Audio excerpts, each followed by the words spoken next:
এই তামান্না চৌধুরী প্রিয়াঙ্কা এমন প্রতিকূল পরিবেশে এই মামলার আবেদন করার কেন সাহস করলেন সেটা বলা মুশকিল। তবে এই যে বিচারের আকাঙ্ক্ষা, বিচারের প্রত্যাশা এমন প্রতিকূল পরিস্থিতিতে প্রকাশিত হলো, তাতে এটা নিশ্চিতভাবে বলা যায় যে এই ৩২ নম্বরে যে ফৌজদারি অপরাধ ঘটেছে তার বিচার নিশ্চিতভাবেই বাংলাদেশের আদালতেই একদিন অনুষ্ঠিত হবে এবং প্রমাণ আছে ভুরি ভুরি।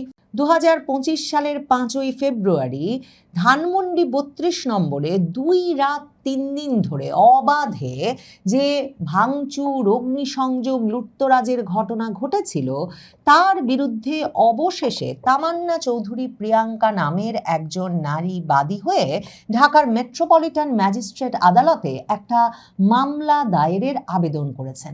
আদালত বাদীর জবানবন্দি রেকর্ড করে এই মামলাটা নেওয়া হবে কিনা এ বিষয়ে আদেশ পরে দেবেন বলে অপেক্ষমান রেখেছেন। ২০২৫ সালের ৫ই ফেব্রুয়ারি ধানমন্ডি ৩২ নম্বরে বঙ্গবন্ধু শেখ মুজিবুর রহমানের স্মৃতি জাদুঘর ভাঙচুর, অগ্নিসংযোগের অভিযোগে এই মামলায় অন্তর্বর্তী সরকারের সাবেক প্রধান উপদেষ্টা ডক্টর ইউনূস, আইন উপদেষ্টা আসিফ নজরুল সহ ২৭ জনের বিরুদ্ধে মামলা দায়েরের আবেদন করা হয়েছে। অন্তর্বর্তীকালীন সরকার যে দায় মুক্তি অধ্যাদেশ দিয়ে গেছে তাতে ২০২৪-এর ৩১শে আগস্ট পর্যন্ত তাদের সকল হত্যা, ভাঙচুর, অগ্নিসংযোগ, লুটতরাজকে আপাতত দায় মুক্তি দিয়ে রাখা হয়েছে। এই মামলাটিতে তাই সুনির্দিষ্টভাবে ২০২৫ সালের ৫ই ফেব্রুয়ারি এসে যে ভাঙচুর, অগ্নিসংযোগের ঘটনা ঘটানো হলো এবং রীতিমতো এক্সক্যাভেটর বা বুলডোজার এনে বাড়িটি ভাঙা হলো, তারপর সে বাড়িতে আগুন জ্বালানো হলো। ফেসবুক লাইভে বসে প্রবাসী অনলাইন অ্যাক্টিভিস্টেরা বুলডোজার আনার জন্য এবং মানুষকে বাড়ি থেকে বেরিয়ে এসে ওই বাড়িতে ভাঙচুর, অগ্নিসংযোগের জন্য উদ্বুদ্ধ করতে থাকলেন।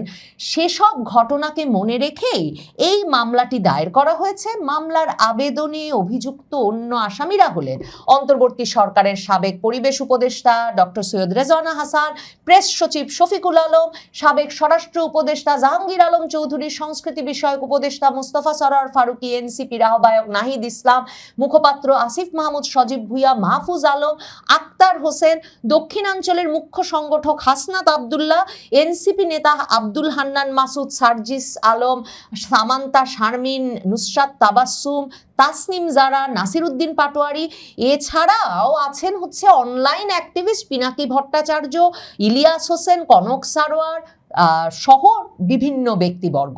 এই ফৌজদারি অপরাধ এমন ধরনের অপরাধ যে সেই অপরাধ মানে হত্যা, ধর্ষণ, লুটতরাজ, অগ্নিসংযোগ, ভাঙচুর, এগুলো এ ধরনের ফৌজদারি অপরাধ। এবং ফৌজদারি অপরাধ এমন ধরনের অপরাধ যে অপরাধের দায় কখনো ঘুচে যায় না। মানে ২০২৫-এর ৫ই ফেব্রুয়ারির ঘটনার জন্য ১ বছরের পরে মামলা হয়েছে, সে মামলার আবেদন এখন গৃহীত হবে কিনা কে বলতে পারে। কিন্তু এই মামলার এই বিচারের যে একটা চাহিদা আছে, প্রত্যাশা আছে, সেটা এই মামলার আবেদনের মাধ্যমে প্রমাণিত হলো। এমন একটা সময়ে মামলা হলো যখন দেখেন ক্ষমতায় কারা, ক্ষমতায় তারেক রহমান সরকার। যেই তারেক রহমান সরকারের দলবল, ছাত্র দল, যুব দল ৩২ নম্বর দখল নিলাম, ভাইয়া তোমায় কথা দিলাম, এসব স্লোগান দিয়েছেন। এবং ওই যে ২০২৪-এর ৩রা আগস্ট কে এক দফা ঘোষণা করেছিলেন তা নিয়ে যেমন একেবারে প্রধানমন্ত্রী তারেক রহমান থেকে নাহিদ ইসলাম থেকে আনু মোহাম্মদ থেকে সলিমুল্লাহ খান সবার মধ্যে কারাকারি চলছে, ঠিক তেমনি ভাবে ৩২ নম্বর ভাঙায় কে বুলডোজার পাঠিয়েছিল, মানে পিনাকি ভট্টাচার্য, কনক সারোয়ার, ইলিয়াস হোসেন ফেসবুক লাইভে আহ্বান জানাচ্ছিলেন, তাতেই হয়েছিল। এই ঘটনা কার নেতৃত্বে ঘটেছিল তাতেও এমনকি তারেক রহমানের অত্যন্ত স্নেহভাজন এবং বিএনপির সংসদ সদস্য ইশরাক হোসেন সে সময় বুলডোজার পাঠিয়েছিলেন, বুলডোজার সরবরাহ করেছিলেন, এক্সক্যাভেটর সরবরাহ করেছিলেন। এই দাবিও বিএনপি নেতা কর্মী সমর্থকদের মধ্যে আছে। কাজেই এই সময়ে এসে এই মামলার আবেদন গৃহীত হবে সেটা হয়তো বিশ্বাস করা মুশকিল। কিন্তু ফৌজদারি অপরাধ এমন অপরাধ যে বহু বহু বছর পরেও সেই অপরাধে আবারও মামলা দায়ের করা যেতে পারে। এবং এই যে তামান্না চৌধুরী প্রিয়াঙ্কা নামের একজন, যার কোনো পরিচয় পত্রপত্রিকায় আজকে লেখা হয়নি, যেসব পত্রিকায় খবরটা অন্তত ছেপেছে তারাও লেখে নাই, কিংবা গুগল করে বা সাধারণভাবে তার কোনো নাম পরিচয় জানা যাচ্ছে না, এই যে একজন সাধারণ নারী এসে এই মামলাটা করলেন, তার মাধ্যমে প্রমাণিত হলো যে ধানমন্ডি 32 নম্বর ভাঙচুরের বিষয়ে বিচারের যে প্রত্যাশা, সে প্রত্যাশাকে দায় মুক্তি আইন কিংবা সরকারের চাপের মধ্যে রেখে এখন সেই বিচার হতে না দিলেও এই বিচার শেষ পর্যন্ত রাজনৈতিক পালাবদলে, ক্ষমতার পালাবদলে, ইতিহাসের পালাবদলে বাংলাদেশের মানুষ আদায় করে নেবেই। কারণ মনে করে দেখেন, এই 32 নম্বর বাড়িতে 75-এর 15ই আগস্ট বঙ্গবন্ধু শেখ মুজিবুর রহমান সপরিবারে হত্যার শিকার হওয়ার পর তারপর তো ইন্ডেমনিটি অধ্যাদেশ, দায় মুক্তি দেওয়া হয়েছিল সেই হত্যাকারীদের, এবং সেই দায় মুক্তি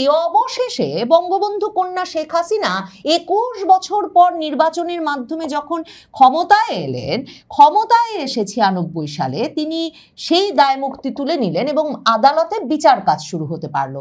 এরপর আবার যখন 2001-এ 4 দলীয় জোট সরকার এলো, বিএনপি জামাত জোট সরকার এলো, তারপর আদালতে কিন্তু সেই কাজ আবার স্থবির হয়ে পড়লো। শেষ পর্যন্ত আবারও বঙ্গবন্ধু কন্যাকেই কিন্তু ক্ষমতায় আসতে হলো সেই মামলার বিচার কাজ শেষ করবার জন্য। তার মানে 21 বছর দায় মুক্তি থাকবার পরেও কিন্তু হত্যাকাণ্ডের বিচারের দায় এড়ানো যায় না, ঠিক যে কারণে বাংলাদেশে 1971 সালের যুদ্ধাপরাধীদের বিচার করা গেল প্রায় 5 দশক সময়ের পর বাংলাদেশের মুক্তিযুদ্ধ সংগঠিত হওয়ার। কাজেই এসব হত্যা, লুটতরাজ, অগ্নিসংযোগ, এসবের ঘটনার দায় শেষ পর্যন্ত যে এড়ানো যাবে না তা একরকমের নিশ্চিত করে বলা যায়।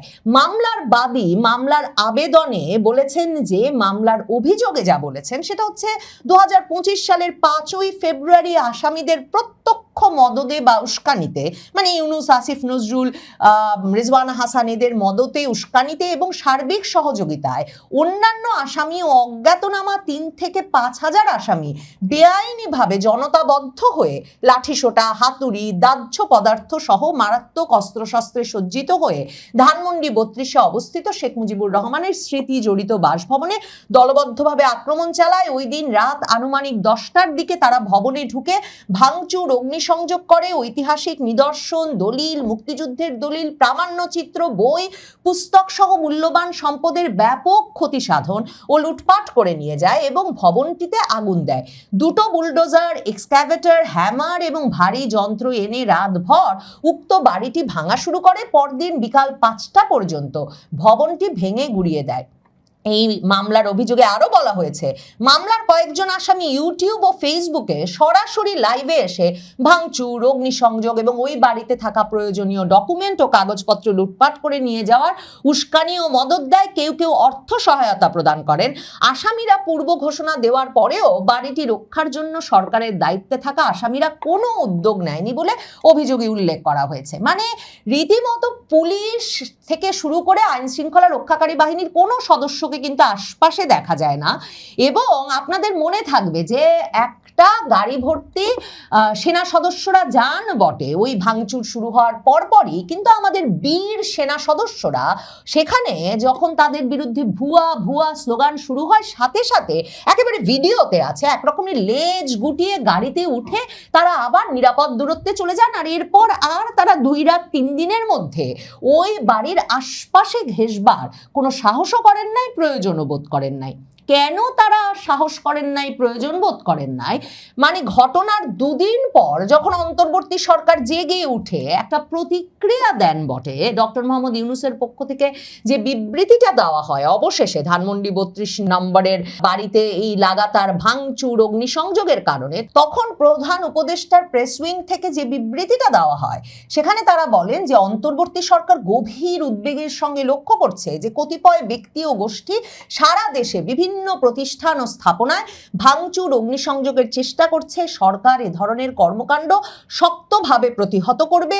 অন্তর্বর্তী সরকার নাগরিকদের জানমালের নিরাপত্তা রক্ষায় প্রস্তুত, তবে সরকারের পক্ষ থেকে একথাও বলা হয় যে ধানমন্ডি ৩২ নম্বর বাড়িতে ভাঙচুরের ঘটনা অনভিপ্রেত ও অনাকাঙ্ক্ষিত বটে, কিন্তু পলাতক অবস্থায় ভারতে বসে জুলাই অভ্যুত্থানের বিরুদ্ধে শেখ হাসিনার উস্কানিমূলক বক্তব্যের কারণে জনমনে গভীর ক্রোধের সৃষ্টি হয়েছে এবং এর বহিঃপ্রকাশ ঘটেছে। কারণ ২০২৪-এর ৫ই আগস্টের ৬ মাসের দিনে ২০২৫-এর ৫ই ফেব্রুয়ারিতে শেখ হাসিনা ফেসবুক লাইভে এসে একটা বক্তব্য রাখবেন। এ খবর ছড়িয়ে পড়ার পরেই ধরেন অনলাইন অ্যাক্টিভিস্ট পিনাকি ভট্টাচার্য ডাক দেন, ইনকিলাব মঞ্চের বীর নেতা শরীফ ওসমান হাদি ডাক দেন ফেসবুক পোস্ট দিয়ে যে এই ৫ই ফেব্রুয়ারিতে এই বাড়িটা ভাঙচুর করে ফেলতে হবে, আগুন দিয়ে দিতে হবে এবং এক্সক্যাভেটর এনে বুলডোজার এনে একদম গুঁড়িয়ে দিতে হবে, এবং তারা ছাত্র জনতাকে ওই বাড়ির সামনে উপস্থিত হওয়ার জন্য আহ্বান জানান।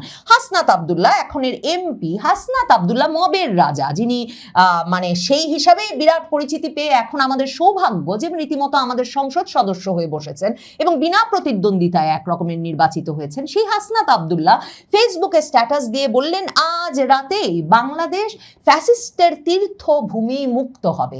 এইরকম একটা ডাক দেওয়ার পর, মানে ভাঙচুরের ডাক দেওয়ার পর বিকাল থেকে, মানে রাতের বেলা হচ্ছে শেখ হাসিনার বক্তৃতা, তখনও শুরুও হয় নাই, বিকাল থেকেই কিন্তু ধানমন্ডি ৩২ নম্বরের সামনে ছাত্র জনতা যুক্ত হতে থাকে, জড়ো হতে থাকে, কিন্তু কোনো আইন শৃঙ্খলা রক্ষাকারী বাহিনী, ওয়াকার বাহিনী, যিনি ৫ই আগস্ট জানমালের দায়িত্ব নিয়েছিলেন, কাউকে সেখানে দেখা যায় না। রাত ৮টা থেকে ব্যাপক ভাঙচুর শুরু হয়ে যায় ওখানে, কিন্তু শেখ হাসিনার বক্তব্য কিন্তু তারও প্রায় ১ ঘন্টা পরে শুরু হয়।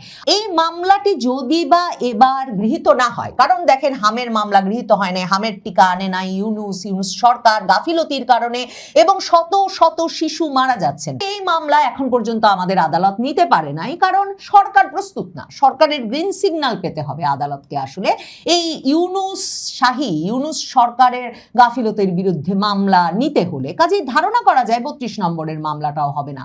আর মাইলস্টোন স্কুলের উপর গিয়ে যে বিমান বাহিনীর প্রশিক্ষণ বিমান ধসে পড়লো এবং তাতে যে অগুন্তি শিশুর মৃত্যু হলো, এবং সেই শিশুদের একজনের পিতা ইউনূস এবং তার সাঙ্গপাঙ্গর বিরুদ্ধে মামলা করেছিলেন বটে সম্প্রতি, কিন্তু তারপর তাকে সংবাদ মাধ্যমের সামনে এসে বলতে হয়েছে ওই মামলা তো আদালত গ্রহণ করেই নাই, ওই মামলা করার পর তিনি আর বাড়িতে থাকতে পারছেন না, তাকে ভয় দেখানো হচ্ছে। কাজেই এই তামান্না চৌধুরী প্রিয়াঙ্কা এমন প্রতিকূল পরিবেশে এই মামলার আবেদন করার কেন সাহস করলেন সেটা বলা মুশকিল। তবে এই যে বিচারের আকাঙ্ক্ষা, বিচারের প্রত্যাশা এমন প্রতিকূল পরিস্থিতিতে প্রকাশিত হলো, তাতে এটা নিশ্চিতভাবে বলা যায় যে এই ৩২ নম্বরে যে ফৌজদারি অপরাধ ঘটেছে তার বিচার নিশ্চিতভাবেই বাংলাদেশের আদালতেই একদিন অনুষ্ঠিত হবে, এবং প্রমাণ আছে ভুরি ভুরি। ফেসবুক লাইভে বসে বসে কারা ডাকছিলেন সেসবের তো রেকর্ডিং আছেই।